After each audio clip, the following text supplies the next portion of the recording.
Hi everybody, welcome to another edition of This Day in Hockey with Liam Maguire. Thank you very much. Yeah, it's been a couple days since I fired one of these up, but been busy posting some other stuff on various platforms on social media, some birthday wishes from my roommate, Peter Oliver, yesterday, being among them, and Spider Jones, one of my dearest and closest friends, who many of you would know from the Toronto area and beyond for his great charitable work, his motivational speaking, and his former boxing career, both as a top-level amateur and also in the broadcasting field as a boxing reporter, coverage, color, you name it, blow by blow. He's done it all. Sung the national anthems, for God's sake. His birthday yesterday as well. So our toast later today, will be for the tragedy in Nova Scotia. So we'll get there in a few minutes' time. There's really no way to put any words on what transpired there, but we'll finish as we do these shows with toasts, and we'll do so today for the many that are gone, sadly, in that terrible tragedy. Today in hockey on this date, well, a couple of items as per usual here. We'll roll them out for you right now, and can't start without going with Bill Barilko. On this day in 1951, scored the goal that made him famous, and sadly even more so because of the fact he lost his life a few months later. So on April 21st, 1981, Bill Barilko scored in overtime, I believe the 2-minute 53-second mark, to help the Toronto Maple Leafs win the Stanley Cup against the Montreal Canadiens in 5 games, 4-1. The series, as most of you know, noteworthy because all 5 games went into overtime. It remains the only series in NHL history to have that unique accomplishment. And you know, even in that game, which was played on a Saturday night in 1951, Bill Barilko and the Toronto Maple Leafs erased 2 deficits in that game. In fact, Todd Sloan tied it up with 32 seconds to go, and Al Rollins on the bench for an extra attacker. And they forced overtime, and then Barilko scored very early in OT to win the Cup. Bill Barilko also got a couple of penalties in that game. He got a charging minor in the second period, and he got a coincidental roughing with Montreal defenseman Tom Johnson in the third period. And, you know, that culminated 4 Stanley Cups in 5 years for the Toronto Maple Leafs. It doesn't really get mentioned much when you're talking about great NHL dynasties. And yeah, maybe you could say for sure comes in a little bit under what many would consider the top 2 or 3. Your late 70s Habs, your mid-80 New York, Edmonton Oilers, mid to late 80 Edmonton Oilers. Just aforementioned New York Islanders of the early 80s, the late 50s Habs. The very late 40s, early 50s, Detroit Red Wings are in the conversation. The early 20s, Ottawa Senators. The Toronto Maple Leafs of the early 60s. I mean, you've got your 4, 5, 6 that kind of are in the conversation, with the late 70s Habs usually coming out on top, depending on what your criteria is from top to bottom. And of course, New York Islanders set some records in there with most consecutive series wins and playing in 5 consecutive finals. So everybody's got a little piece of the pie. The bottom line is that the Toronto Maple Leafs of the late 40s and early 50s, culminating with this Cup win in 51, are in the discussion. They've got a little piece of the pie as well. And I just wanted to talk about that for a second, because if there's one thing they're synonymous for, is that they had a defense core over those 4 Cup wins that would absolutely beat the crap out of you. Any given year, they had a defenseman who was leading the league in penalty minutes. I mean, even in that 51 team, they picked up Fernie Flaman in a trade from the Boston Bruins. And they gave up Bill Yzerman in that trade. And Bill Yzerman was part of those late 40s teams. Tough as nails. Ferociously tough, and a great fighter. And they gave him up, and that was a 6-player deal, I believe, in November of 1950, that brought over Fernie Flaman. Well, Fernie Flaman was later a penalty minute leader. Gus Morrison led the league in penalty minutes on 2 or 3 times. Bill Barilko, the man himself who scored the goal on this day in 51, 2 years earlier, led the league in penalty minutes by a mile. I think he had something like 147 minutes. Well, not by a mile, but by a substantial amount. I mean, his nickname was Bashin' Bill Barilko for a reason. But you look at that 51 team, and they played with 5D. They had the Gold Dust Twins, Gus Mortson and Jimmy Thompson. They had Bill Barilko. They had they had Fernie Flaman, and they had Bill Juzda. I mean, that's a murderous lineup of defensemen that you think the Habs are going in or anybody else is going in, trying to knock these guys off. Very, very difficult. And their forward core really didn't take a backseat from anybody either physically. And obviously, when push came to shove in 51, they got her done. And a guy named Howie Meeker, who so many of us know later in life from Hockey Night in Canada, and a man who is still alive in his 90s, living out in the West Coast. He's got to be 95 now or in around that area. And I was on TV with Howie. I did an episode of Off the Record with Howie on TSN, and it was classic. They had to beep him out twice. He swore twice during the episode. Should find that thing sometime, see if I can dub those over, post some of them. But anyway, Bill Barilko, a couple other things about it. So Joe Primo was coaching the Toronto Maple Leafs that year. He had taken over for half day. And he had as I understand it, I've talked about this before, he had a fine in place for any of his defensemen. Now, I was told, it's probably not accurate, but I was told the fine was $200 if any of his defensemen crossed center ice. I don't know. It's just one of the stories that's emerged over time. It seems preposterous it could have been that high. But maybe he just really didn't want his D crossing center ice. Anyway, on that play, if you've seen, there is some footage of it.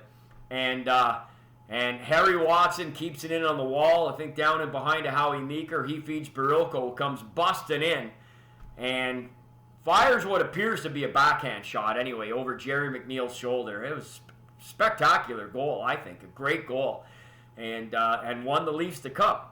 Sounds familiar, right? It's the Tragically Hip line from 50 Mission Cap, and which further goes on to say they didn't win another till his remains were discovered in 1962. The Leafs actually won the cup prior to his remains being discovered. I believe the date was June 7th, but it was the same calendar year. Kind of ironic if you believe in those sorts of things, and I kind of do put a little bit of stock in that. So there you have it. And Bill won those 4 Stanley Cups in 47, 48, 49, and 51, and then went on that ill-fated fishing trip with his friend, a dentist named Dr. Henry Hudson. And this is sort of the final piece of the puzzle for me, at least in terms leading up to the tragedy, the plane crash, and his remains and the plane crash's crash site being discovered those 11 years later.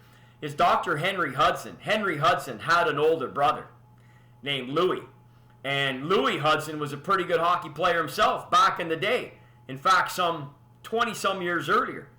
Louie Hudson played for Team Canada on the Olympic gold medal winning team in 1928. The Toronto Varsity Blues, coached by Conn Smythe. And it was Conn Smythe who was running the Toronto Maple Leafs that had Bill Barilko on it in 51, and he put up all kinds of money. They did search treks. I mean, they sent so many search parties out. If you ever go back and read any of the story, the efforts that were put in trying to find that wreckage, I mean, there was just no sophistication back in those days to locate it, and he went down in a very remote area. I believe it was I want to say a helicopter pilot by the name of Ron Boyd. It could be, stand corrected on that, who eventually spotted the remains. They were able to pinpoint the area enough to get a search party in and go in and finally find it, unearth it, get the skeletal remains, and give them a proper burial. But interesting tie-in: Louie Hudson, Dr. Henry Hudson, Bill Barilko, and those Leaf teams of the late 40s and early 50s. I mean, you had Sil Apps retire in the middle of that. You had Ted Kennedy coming in. You had obviously Howie Meeker. You had the original KLM line with Kennedy, Lynn, and Meeker. They were outstanding. Todd Sloan with his timely goal scoring. There were so many pieces of that puzzle. But really, to me, they were led by their defense. They really were. And they were led by their absolute predicated violence on defense. It's the Conn Smythe days where he uttered that famous phrase, if you can't beat him in the alley, you can't beat him on the ice. It's just the way it was. I say this all the time. The shrinking hearts, left-winger liberals who cry over anybody throwing a hard hit today would shrink into a little ball with the way the hockey was in the 40s and the 50s. And it's not that I saw a lot of it, but I've seen a lot of 8mm film in my time. And it is some pretty violent hockey, and the Leafs certainly led the way there. So Bill Barilko on this day scored the goal that led to that great song by the Tragically Hip, 50 Mission Cap, and in overtime for Toronto to help them win the Stanley Cup. Moving along, a couple more for you here. 1989, Pat Burns set an NHL record as a head coach by winning his first 7 games in the playoffs as a head coach. Pretty heady stuff for Mr. Burns. He went on to win they went to the finals that year, losing in a great series to the Calgary Flames. Habs had a 2-1 lead in that one on a Ryan Walter overtime goal late in the second OT period. I believe it was May 19th, 1989. I can tell you exactly where I was. I was working the bar for a bar called the Original Six that I was part owner of. We were packed, and the Habs went up 2-1 on that. I remember a young lady named Debbie Mahoney right in front of us. She ended up living at the ranch, dating my brother, and I remember Frank Cosentino. Anyways, I remember a lot from that night, and in the ensuing days, Calgary came back to win the next 3 games and won the series, but it was a hell of a series. And Pat Burns, Gatineau guy, Gatineau cop, right, for 16 years. And then got into coaching minor hockey, became an assistant coach in Hull, became the head coach in Hull, and helped them win the Memorial Cup in 1986 with, among others, Luc Robitaille. And then Serge Savard hired him to coach Sherbrooke, which he did for 1 year in the American Hockey League. And then promoted to the Habs, where he set this record, went to the finals. And, you know, he resigned from the Montreal Canadiens in 1992. Resigned for media pressure. And, boy, that's one of the reasons why I think Montreal and Toronto will never, ever win the Stanley Cup again. The external pressure on the team from the social media morons and the pressure from the media, sadly, today, which includes largely social media, those that have now proliferated in our social media world that have a platform online, I think will make it very difficult for Montreal and Toronto to ever have the ultimate success going forward. I hope I'm wrong, definitely in the case of the Habs. But Pat Burns went on to coach the Toronto Maple Leafs in his first year there, won another Jack Adams. And after he took them to back-to-back semifinals in 93 and 94. When he ran out of favor there, he took a year off and came to the Boston Bruins and won another Jack Adams. Only guy to do it with 3 teams. And as most of you know, that campaign that went to try and get him into the Hockey Hall of Fame before he passed away wasn't successful. And he ended up going into the Hall of Fame posthumously and a rightful introduction in the Builders category. It should have come while he was alive, but that's the Hall for you. A couple other things about Pat. He played senior hockey in the Ottawa area in the late 70s. He's a pretty hard-nosed player, right, as a beat cop. And he very, very famously or infamously fought Sean Donnelly, a name not familiar to many if you're watching this outside the Ottawa area, but if you're from the Ottawa area of a certain vintage, you would certainly know of Sean Donnelly. When they had or held the first ever So You Think You're Tough contest in Hull, when men of any size and nature could get in the ring and go at it, Sean Donnelly won that, and he played senior hockey, and he fought Pat Burns. I'm pretty sure Sean's a lefty. I'm not 100% positive, but I think he's a lefty. Anyways, you know, when I used to do some work for Hockey Night in Canada, and sometimes some TV work in Toronto and Montreal, when Coach's Corner was being filmed, and this was before Don would ban everybody from inside the studio. And if I was in the building, they would allow me to sit in. And I remember sitting in Coach's Corner with Pat Burns, watching Grapes and Ron McLean do Coach's Corner, and after Coach's Corner, Don would come out and we'd sit there, the 3 of us, me, Grapes, and Pat Burns and talk hockey. And I said to Pat one day, I said, hey, do you ever tell Grapes about your scrap with Sean Donnelly? I thought he was going to backhand me right off the chair. He was so pissed off. Then he tells Grapes a story. You'd think somebody would have told me that Donnelly had won this contest. He's pretty accomplished with the Dukes. Anyway, funny story. But God rest his soul, Pat Burns. What an amazing coach. You know, you could make the argument. He's one of the greatest coaches of all time. I mean, well, he is one of the greatest coaches. You could make the argument maybe the greatest coaches. I mean, after Boston, he goes to New Jersey and wins the Stanley Cup with New Jersey in 2003. I mean, unfreaking believable. Could have got a fourth, Jack Adams. He got sick shortly after, right? And ended up having to step down. He had cancer. He beat it. Cancer again, beat it. Spread and came back in 2010 and ultimately took his life. But what a guy. What a guy. There was a bar in Montreal called the Old Dublin. The original. Not the one that moved around the corner. René Lévesque University on the east side there, right pretty much halfway on the block. 2-story building where the in-house singer was a man from Dublin named Brendan Nolan. And we just, well, the times we had there in the mid-'80s. And when Brendan got to know of me and the bar owners and the staff and everything, I'd go in there with Gary Craig and the big gang from Donna King and all the gang from Concordia University, my brother Mike and Gordy Paul and everybody. 8, 10, 12 of us go in there singing all the songs. And they would bring me up on stage during the intermission. And I would talk hockey. And a couple of times Pat showed up. And he'd come up on stage with me. But he didn't want to talk hockey. He wanted to sing. He'd have his guitar with him. And he'd come up on stage and sing some songs. And yeah, he talked hockey a few times with me. But, you know, bottom line, I got to know him a little bit. And we sure do miss him. His cousin was Robin Burns. And I was on Dick Irvin's Hockey Magazine 14 times from 84 to 91. Robin Burns was a regular on the show. He was on almost every week with, I think it was iTech, the protective equipment and hockey equipment. And he played in the NHL. He was like the second or third player in NHL history to wear number 13.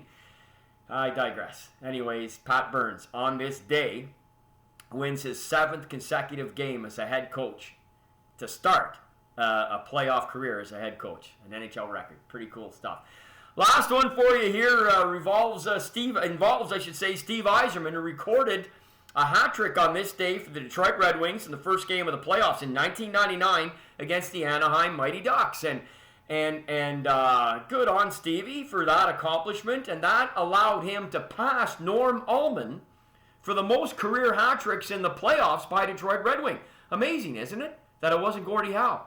I told you this last week when I was talking about Rocket Richard, that surprisingly, Gordie Howe actually only had one playoff hat trick. Normie Ullman had a couple. This day, Steve Yzerman got his third. And I wanted to show you something here. I'm going to see if this... There's Steve Yzerman right there. How about that? That's on the back of a Cheerio box. And if you look up here, where is it? You'll see, by Liam Maguire. That's pretty cool, isn't it? Liam Maguire from Osgood, Ontario. And if you turn it sideways, there I am on the side of the Cheerios box. How about that? 100,000 of those puppies went all across Canada. And it was in conjunction with my second book. And it was published by Random House. The one where Bobby Orr wrote the foreword. And wait a minute. Let's see. There it is right here. What's the score? Yeah, there's a picture on the back taken by Peter Weiser, outstanding photographer that ran on the side of the Cheerios box. So, little shout out to Stevie Y, Cranbrook, BC native, but moved to the Nepean area of Ottawa. Now, of course, under amalgamation, all part of the city of Ottawa. But in those days, very proud under its own flag, whether it be Ben Franklin or you go back to D. Aubrey Moody. The city Nepean was a hell of a part of the city of Ottawa, or I should say in conjunction with the city of Ottawa back in the day. So a little bit of a shout out to it and Steve Yzerman's involvement in it, and now having one of the rinks named after the Nepean Sportsplex, the Steve Yzerman Arena, and rightfully so. So there you go, little Steve Yzerman background for you. I could go into a lot more about his career, but we'll leave it at that. So without further ado, I'm going to wrap up today I know they don't have a final total yet in that carnage in Nova Scotia. It just makes you sick to your stomach. It really does, because there was no way, I think, to prevent that, given the efforts that sick, demented bastard, as I called him on Twitter, went to, disguising himself as an officer and marking up his car and the whole 9 yards. We're trained to support and follow the police and respect them at all times. What can you do in a situation like this? So, in closing today, I'll offer my my heartfelt condolences to the families who have been turned, the lives have been turned upside down. The families' lives have been turned upside down by this incredible tragedy in one of the crown jewel provinces and the Maritimes, Atlantic Canada. The further east you go, it's just such an incredible part of our country. If you've never been, I've only been a few times, but I have been there in and around the province a few times. So heartfelt condolences to all affected by that madman's carnage, and may he rot in hell, and may everybody else please try and find some peace and comfort in these trying times. G'day.